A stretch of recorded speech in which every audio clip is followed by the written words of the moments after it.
Catastrophe hein, en Belgique pour un début de saison. Il pleut à mort.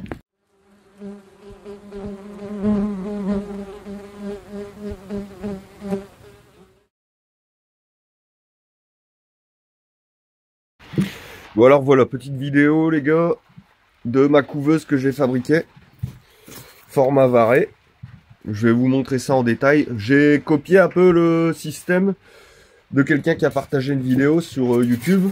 C'est un menuisier, hein, il le fait vachement mieux que moi. Moi je l'ai bricolé vite fait, mais c'est fonctionnel quoi. Je vais vous partager sa vidéo dans la description, comme ça vous verrez comment lui il l'a fait en bois. Si vous voulez faire quelque chose de plus moderne ou de plus beau quoi. Moi j'ai bêtement fait ça, pas à l'arrache, mais bon, juste avec du styro dur, 3 cm d'épais, un régulateur de couveuse pour des œufs, avec un atomiseur à eau, l'alimentation ici, mais je vais revenir après parce que ça c'est quelque chose de spécial que j'ai ajouté et qui va peut-être vous intéresser.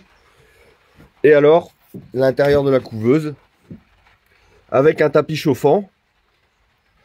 Il y a les sondes d'humidité et de température qui sont ici, la sortie pour l'humidité avec un bac qui va récupérer l'eau s'il y en a besoin, un ventilateur ici qui va faire circuler l'air dedans, et une ampoule 60 watts en filament qui va faire la pointe de chauffage.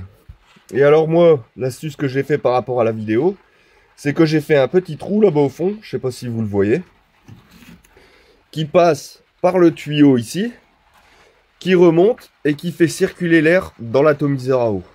Ensuite l'air elle passe, elle prend l'humidité, elle redescend et elle repart dans la couveuse. Donc voilà, c'est juste ça. Ensuite, l'astuce que moi j'ai fait, si vous avez suivi ma vidéo précédente avec élevage en Varé, bon, je tiens le téléphone dans la main donc c'est pas facile. Une fois que vous avez toutes vos cellules, je repasse. Hop, vous venez les mettre votre élément d'élevage. Ça coince. À une main, c'est pas facile. Oh, putain.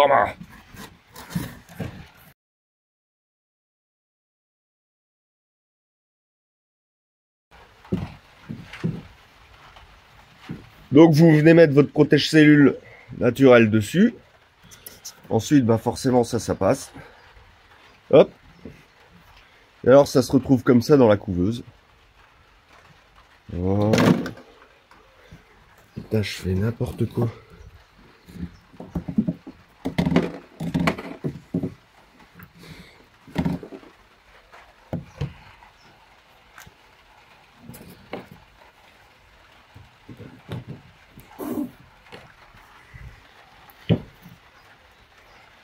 Et alors ça se retrouve comme ça dans la couveuse.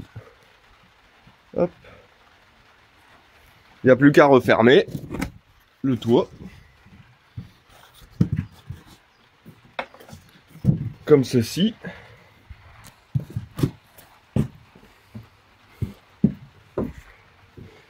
Et appuyer sur Start.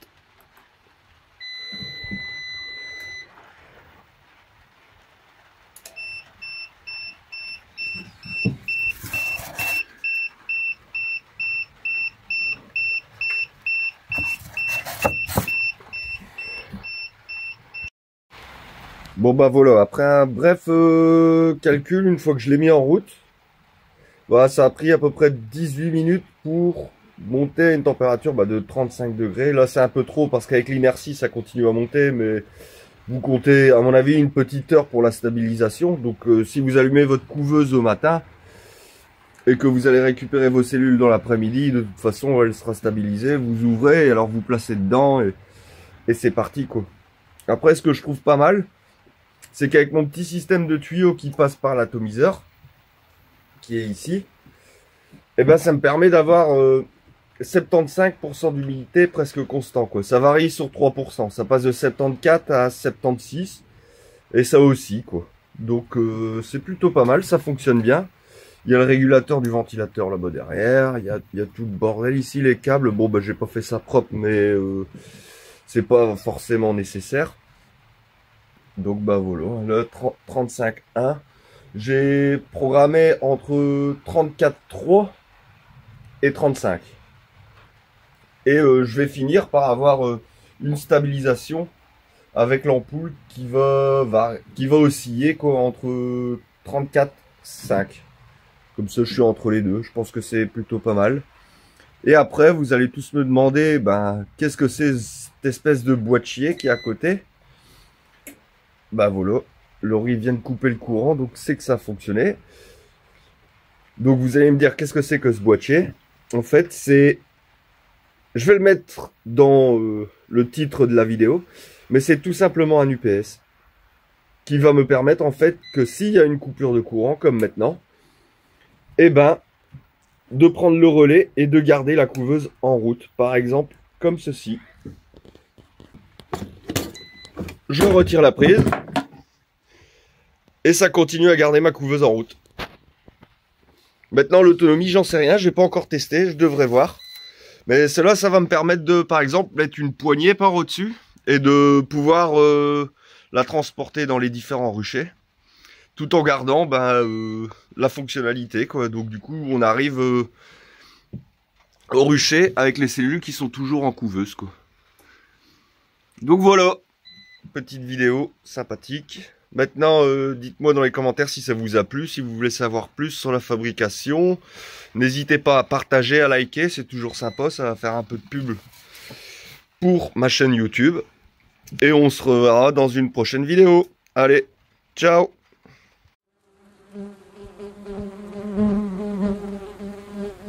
Thank you.